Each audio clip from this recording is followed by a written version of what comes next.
everyone. Welcome to the Navigate Credit Union Broadcast Center. I'm GoLocal News Editor Kate Nagel.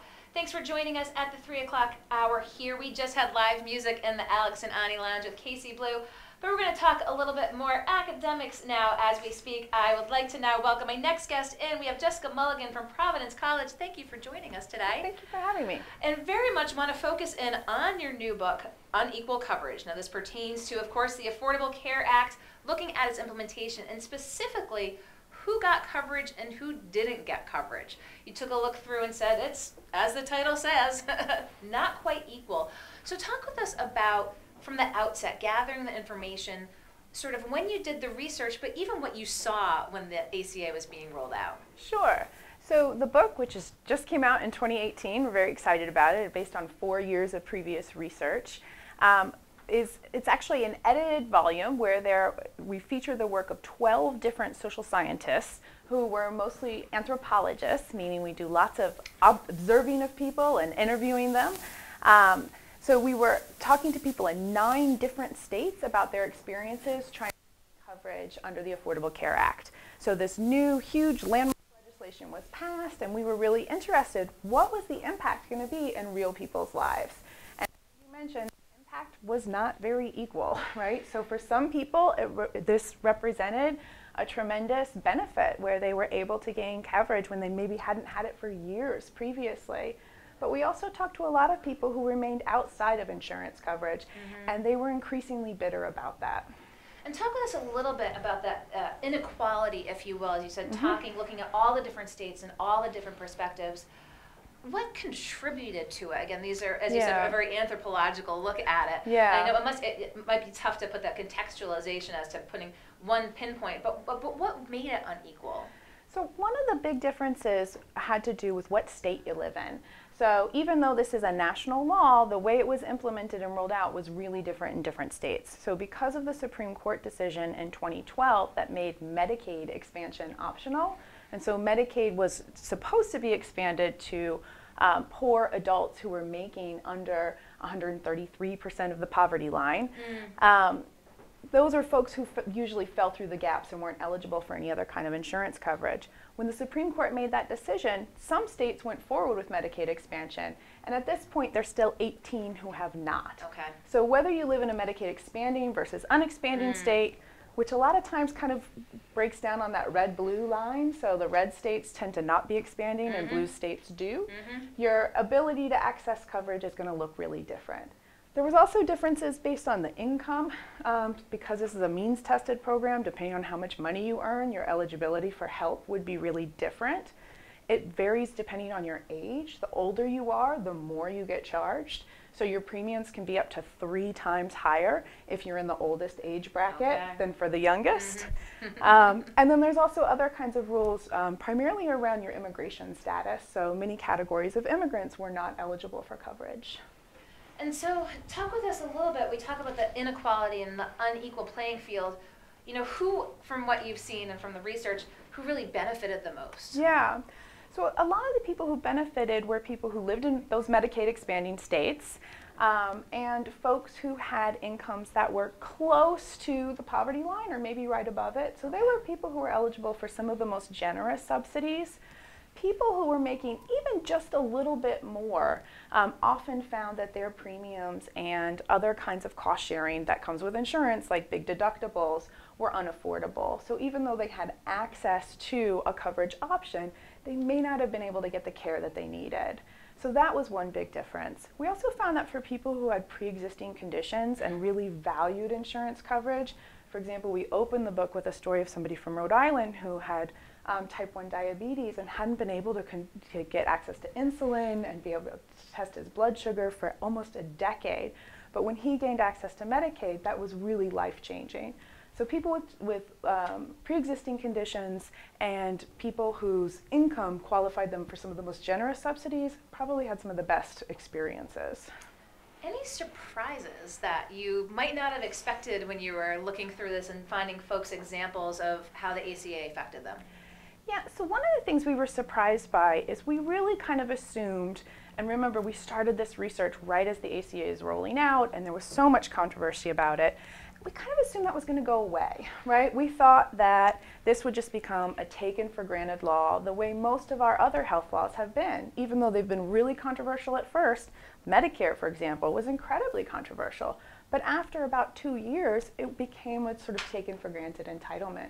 That didn't happen with the ACA, as we all know, right? It remains a political football. It does. And so we were really interested in sort of why, what explains that difference between this health law and some of the ones that came before it. Did we get any definitive answers to that question? Well, I mean, part of it, of course, has to do with the political context, right? That it became the target of so much political organizing. But I think there's also some flaws with the law that made it particularly vulnerable to attacks. And I think one of those is the fact that people had such different experiences. So there isn't one unified experience of the law, so you can always find people who have complaints or have had bad experiences, even though on the other hand, some people have had good experiences. So it makes it a pretty politically volatile kind of legislation and one that's hard to unify people around. And so I'm assuming, taking a look here at the ACA, it was, again, the implementation of the law in place.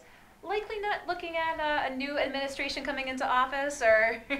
Well, so we actually finished the book up in 2017, right after the election. Okay. So we had to rewrite the conclusion. So that was my question about the time frame.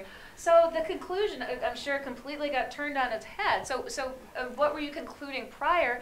And then it's almost not even a conclusion. It's maybe even like, what's next? Yeah, I mean, I think initially we were trying to draw lessons learned, anticipating that there would be a new administration that would be interested in reforming the law, not necessarily one that would be interested in taking apart, right? But I think a lot of our conclusions are still really relevant. So, a lot of the problems that people experience with the law were difficulties with the technology. So the information platform was really challenging for many people for many different reasons to make through their applications. The means testing and the very different experiences that people had. So those kinds of insights that we got from doing the research, I think, are still really relevant. And we're hopeful that someday, when we're looking to think about how we can make the health system better, that we can sort of share these findings and insights with policymakers.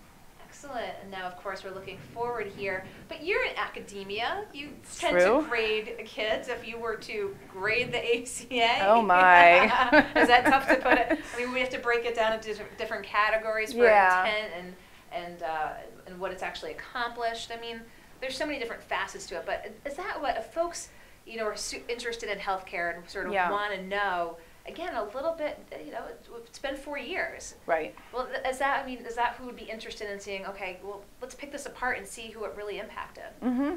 Yeah, and that's what we're trying to accomplish here. Again, I would have to if I was going to grade it, I would have to give it 2 different grades, depending on if you were in a Medicaid expanding versus unexpanding state. That's really it, huh? Because there were so many differences in how it was implemented, depending on if it had a supportive environment, like here in Rhode Island, or a very antagonistic environment, like in the other site that I researched, which was in Florida. So what would you say? A, Rhode Island, C for Florida? Well, Rhode Island would have gotten an A if it wasn't for their information system, which they've had so many problems with. So they definitely could not get an A based on that.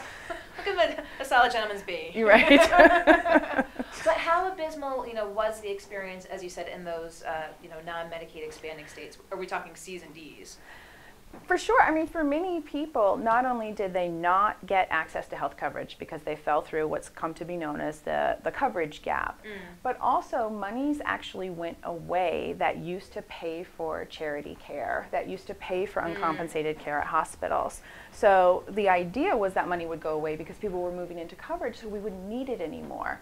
But in fact, you still had a large group of people who were uninsured, and you didn't have the funds to be able to pay for their care. So for some of those people, things actually got worse, which is certainly not the intentions of the framers of the law, but one of those unanticipated negative outcomes. And as you were keeping an eye on it, and as you said, you finished up just as the presidential election had come and gone. Yeah. And you were listening to the campaign trail, and you were listening to the different sides. Right. What were you hearing? Let's talk just Clinton v. Trump. I mean, his platform was simply dismantling. Right. with some vague promise of something better, right? which we've seen the gridlock in Washington, Right. basically putting a hold on any number of measures. How did the candidate Clinton really approach it in your estimation? Well, I think she missed some opportunities.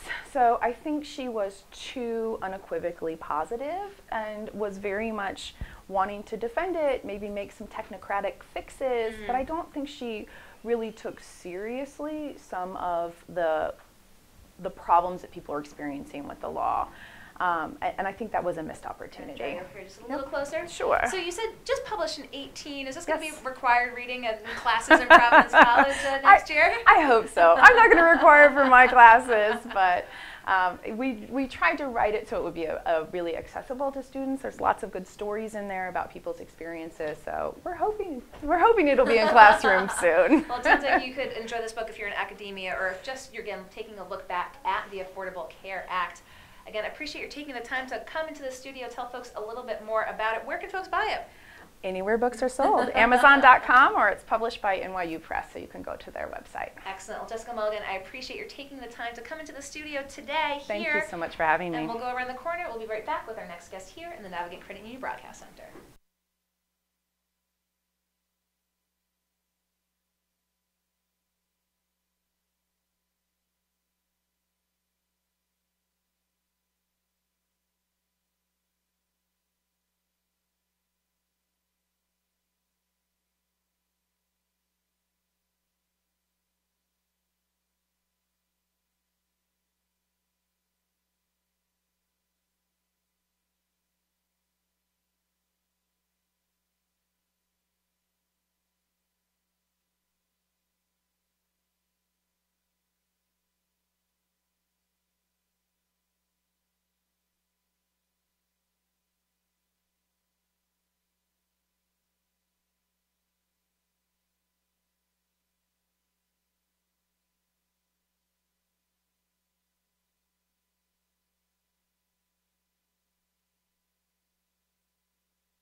Hi everyone, welcome back to the Navigate Credit Union Broadcast Center. I'm GoLocal News Editor Kate Nagel. Thanks for joining us for the 3 o'clock show. Just had on Jessica Mulligan from Providence College on her new book on equal coverage about the Affordable Care Act. But I would now like to welcome my next guest in, Dr. Christina Canet, the Chief Curator at the New Bedford Whaling Museum. Thanks for joining us in studio. Thank you so much for having me. I appreciate it.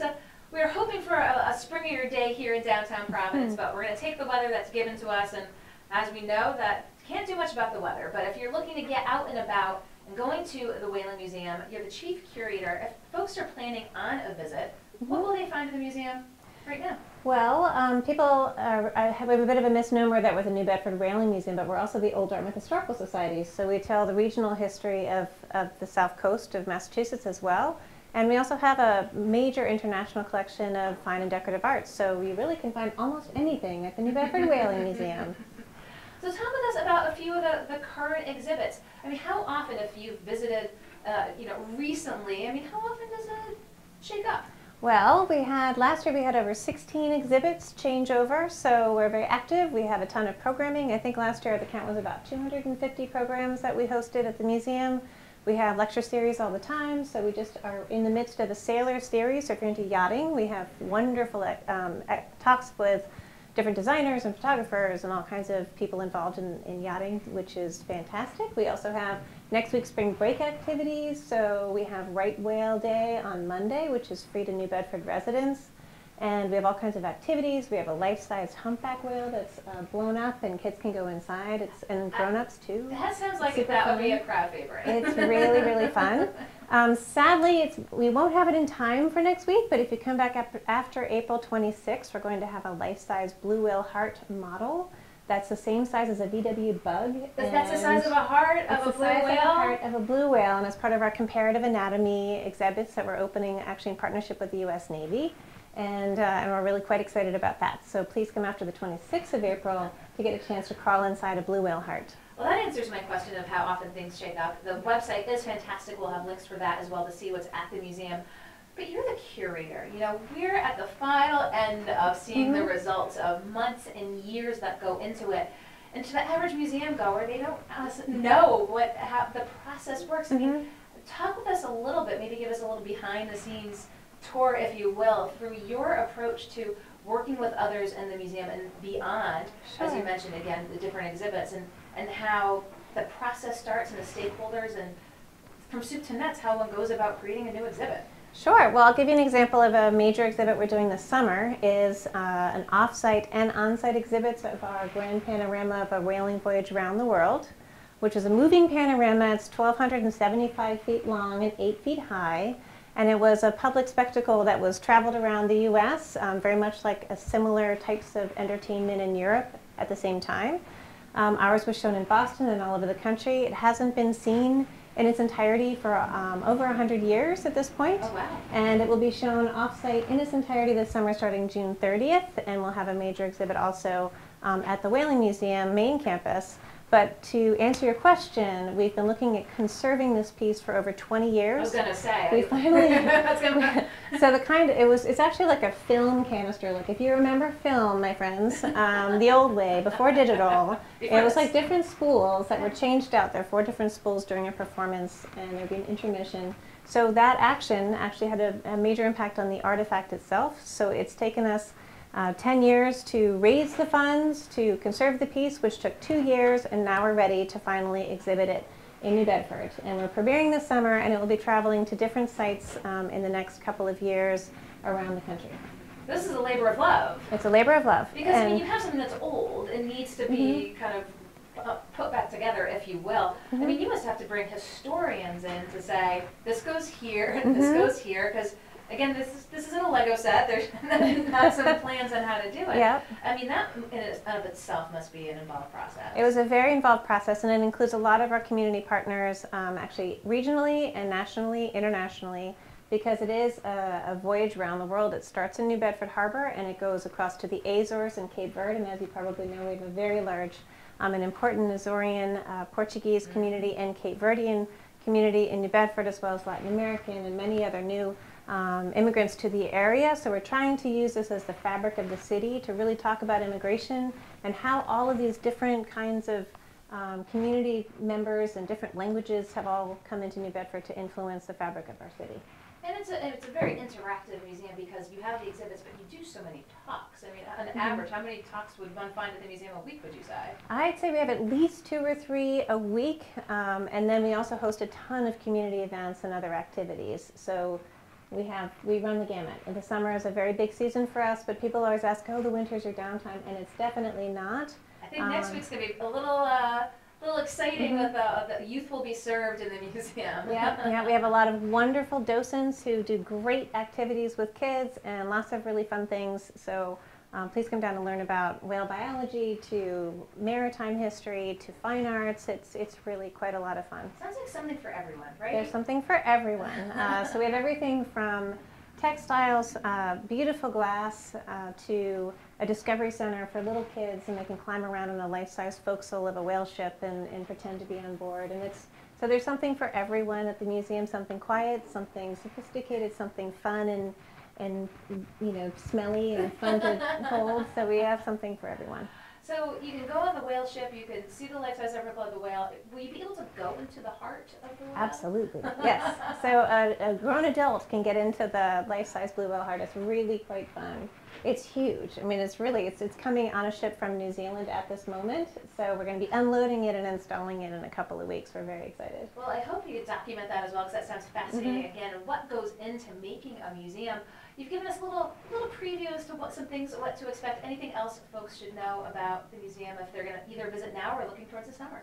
Yeah, definitely encourage you to think about coming for a panorama event. We're going to have all kinds of wonderful activities around this grand panorama, because again, it touches on many parts of communities that exist in New England.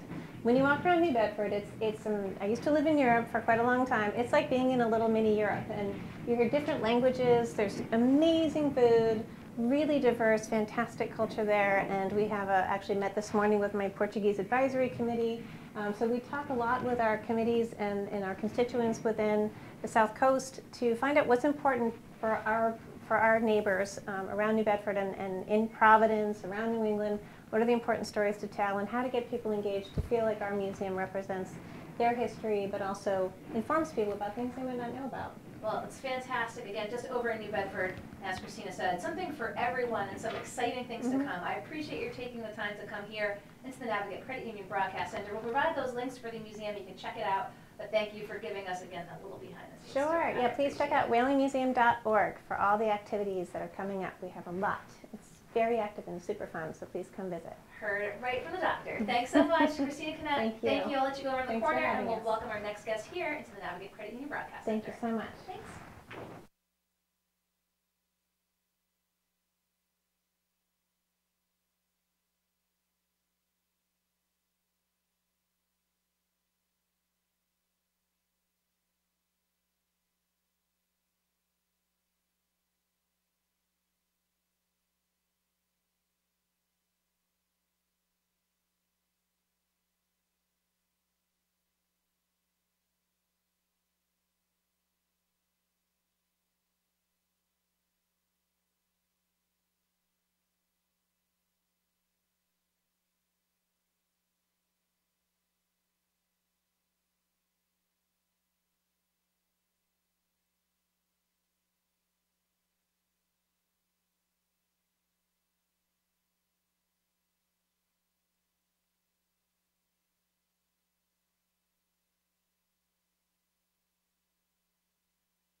Hi everyone, welcome back to the Navigate Credit Union Broadcast Center. I'm GoLocal News Editor Kate Nagel. I'd like to now welcome my next guest in, Laura Bosey. She is with the Rhode Island Department of Health with the Climate Change. She is their program manager. Thanks for joining us Yeah, today. thanks for having me. Well, I appreciate your coming in to talk with folks just a little bit, giving an overview about the position in itself, what you're looking at in terms of specifically health impacts as it pertains to climate change. Yeah, well, so we know that climate change is already happening. We can see its effects, including on health here in Rhode Island. Some important facts are that it's getting warmer already, a couple degrees that we're already experiencing here in Rhode Island. That's especially in the summertime with longer extreme heat periods. It doesn't get as cool at night, which is harder on people that are more vulnerable physically. We're also seeing a lot more rain, so you probably noticed these big bursts of rain or big snows. And so we actually saw something like a 76% increase in intense rainstorms here in Rhode Island from the past. And so that's important because you get more flooding. It's harder for, say, farmers to work their fields. And we're also seeing then drought. So it's these big bursts of rain and then big drought, and that has health effects as well. And then one other one to point out are ticks and mosquitoes. Yes, so that's on my list. yeah. So that's a concern for, especially in southern Rhode Island. When we don't have the cold winters, it's more likely for these ticks and mosquitoes and other vector-borne diseases that are carried by them to expand, be more prevalent in our state. So how do we, how does the state begin to address that? I mean, how does the proliferation of, ticks and mosquitoes, and let's start with that, what can we do? Yeah, well, so you can do this, the Department of Health has already taken action. We have a big promotion. You'll actually see it at the PawSox this summer. We're doing ads and other kinds of events with the PawSox to try and get the word out that you can do things to protect yourself. So you need to spray with DEET. You can put spray in your clothing. You can take care of your yard. Make sure that there isn't standing water. And then after you're outside, you check yourself, you check your kids in the shower, and then you remove the ticks following the right kind of protocol. So that's one step. That's one step. And what is proper tick removal protocol? Do you need that special tool? There's like this little spoon. We're actually handing it out through school nurses. Are you? With these coloring books because we also realize that when kids learn something, then they bring it home and they say, "Hey, mom and dad, like we have to do this," and that's more effective than talking to the parents. So you can use a spoon, you can use tweezers. It's good, Google it and just find out what to do, and then follow that on YouTube or something like that. So what's the importance is what getting getting the entire entity out? Yeah. Is that sort of like? Yep. Take the whole thing. Yeah. And so what, especially from the health perspective, if you don't know that you've been, what are the symptoms if you've gotten a tick-borne disease? For instance, that you didn't know and you didn't see it on your body. What should folks watch for? Yeah, so you can look for, so Lyme disease is one of the main reasons to be concerned. And you'll see often like a bullseye. And there are other kinds of physical symptoms. I'm not a doctor, and so I'm not going to give like the super clinical advice, but it's the sort of thing that you want to find some information online and check for it. It's also something to make sure that doctors know about. So we're doing some work with medical professionals to let them know about how some of the conditions are changing here in Rhode Island. And so maybe a doctor who isn't used to looking for Lyme disease should be looking for it, or maybe a doctor who works with seniors should be talking to them about what to do about extreme heat and how to take care of themselves in the summertime, that kind of thing. And any concerns about rising sea level? Yeah. So we're a coastal state. There's that T-shirt. Rhode Island is 3% bigger at low tide, right? And so there's a T-shirt. Yeah, there's a T-shirt, and so we're going to be smaller, especially at a high tide.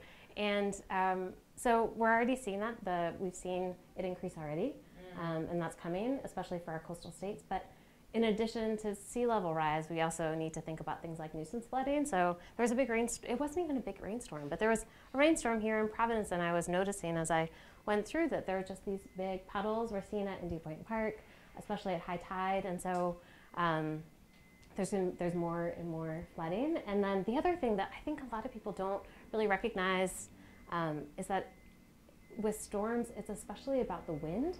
So, we were seeing that with all the trees coming down, and that's a real, and the power outage, so that's a real, so with something like windstorm, it's dangerous of, people can be hit by a tree, but then also if your power goes out and your medication needs to be refrigerated, so you need to think ahead about that sort of thing, know where your shelters are in your town, so that you could go if you need to, if you lose heat or you lose air conditioning, you have your sort of personal preparedness kit ready, where your medications are, that sort of thing. So do we think, as you said, with warmer temps, have we seen the cities and towns respond in turn with cooling centers and things of that nature in terms of how we approach dealing with the most vulnerable in the most extreme conditions? Yeah, so there are, towns are definitely responding. There are cooling centers. A lot of times it's at libraries, and it's good to know where they are. We also did a project, just speaking of vulnerable populations. So my program did this great project working with senior assisted living facilities, other kinds of nursing homes, that sort of thing, to help them prepare for events, knowing that seniors are especially vulnerable, and so helping the living facilities prepare for a storm, helping them shelter in place, think about generators, that sort of thing. And I know that you have looked at, and the department has looked at health disparities, right, in different economic areas throughout the state in terms of perhaps some more affluent areas have access to AC and to generators as opposed to others that don't. How much does that play into it, and does the state really take a role in looking at it and saying, how can we equally help all of our population? Yeah, that's exactly right. So we think of climate change like a risk amplifier, so the people that are already at more risk that will be exacerbated by climate change. And so it's important when we're looking at our policies that we take into account that health equity lens of being concerned about vulnerable populations. And that's something like, so there's sea level rise, but there's also, if you're thinking about urban areas, extreme heat, and exactly what you're saying of thinking about that there are some homes that don't have air conditioning.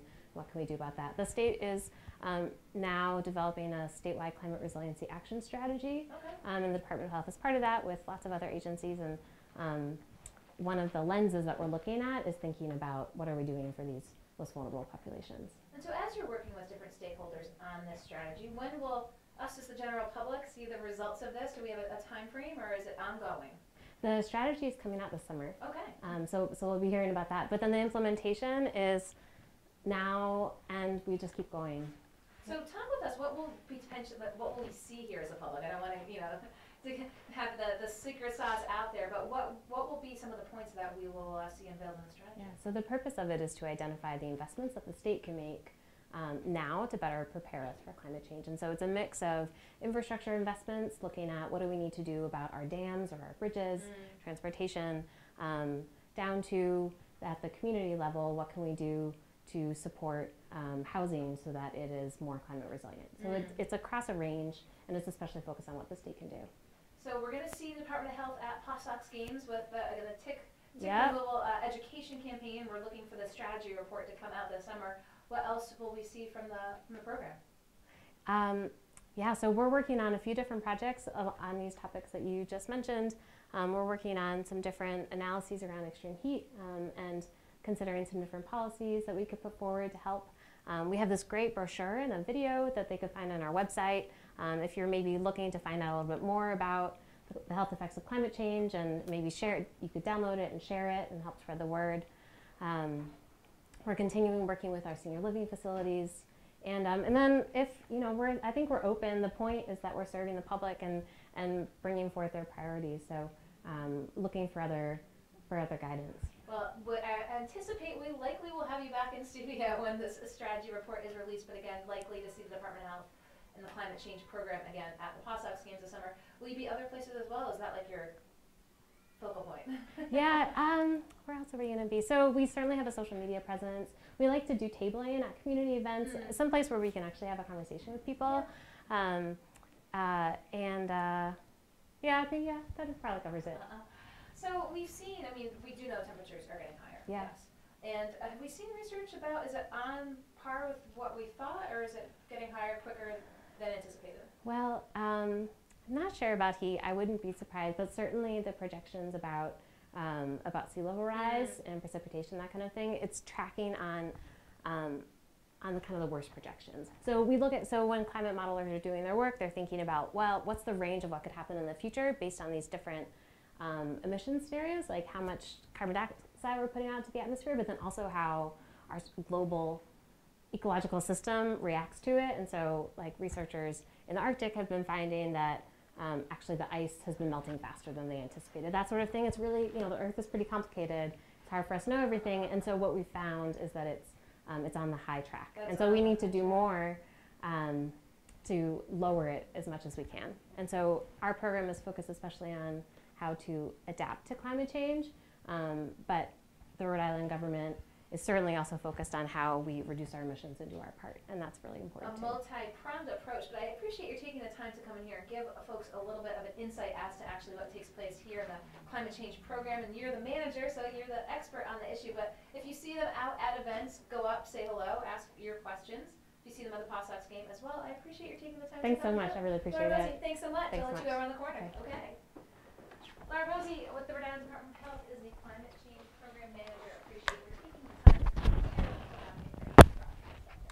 Thanks for tuning in to the 3 o'clock show. It was a kicks off with Episcopalian at Providence College talking about unequal coverage for a recent book, taking a look at personal stories pertaining to the Affordable Care Act and where it worked in places and where she said from her research it did not. 3:15 we had Dr. Christina Connett. She is the curator at the New Bedford Whalen Museum talking about all the great exhibits they have going on now and to come this summer. And Laura Rosie with the Department of Health. I appreciate you taking the time to come into the studio. And if you did not catch it, just earlier we had 13-year-old quintuple threat Casey Blue in the Alex and Ani Lounge. She's a dancer, she's an actor, she's a rapper, she's a model, she's a fashion designer, and she just today released her album 13. Gave us some of those tracks off of that. Be sure to check it out on GoLocal.